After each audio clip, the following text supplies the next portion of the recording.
په دې ویډیو کې زه غواړم تاسو ته دا وښایم چې 1.86 په دوو سره رقم ویشل کیږي. نو زه له تاسو څخه غواړم چې ویډیو ودروئ او خپله یې حل کړئ. یوازې یوه مرسته که زه تاسو سره وکولی سم هغه به دا وي چې که تاسو ورته ځیر شئ د 1.86 د سلمو یو معین عدد کیدی سي چې بیا تاسو کولی سئ هماغه پر دوو وویشئ. ښه اوس راځئ چې دا په ګډه سره حل کړو.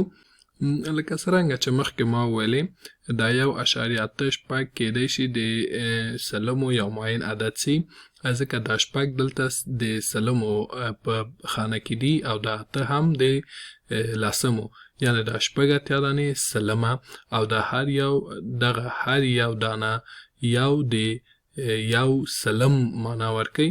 دا په دې معنا چې یعنې دغه 1.86 سلمه دي سلمه چې بیا همدا تقسیم پر دوو کیږي.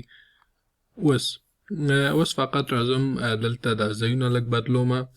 دا داسې لیکم چې 1.86 تقسیم پر دوو او دا ټول بیا سلمه کیږي. اوس تاسو کولی شئ چې دا 1.86 په دوو په خپل مغزو کې هم وویشئ او یا کولی شئ په ورقه کې هم وویشئ. زه راځم دا په خپل مغزو کې ویشم.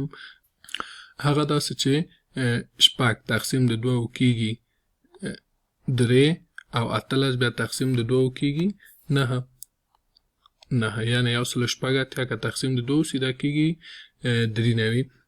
اوس همدا که دلته داسې وویشم چې 1.86 تقسیم پر دوو دا 9 ضرب 2 18 دا که منفي کم څه نه پاتې کیږي دا شپږ راښکته کوم 3 ضرب 2 کیږي شپږ، نو دلته هم څه نه پاتې کیږي دا که منفي کم. نو زمونږ د سوال جواب سو 93 سلمه. دا اوس که چېرته زه د اشاري په بڼه ولیکم نو دا داسې لیکلی سم.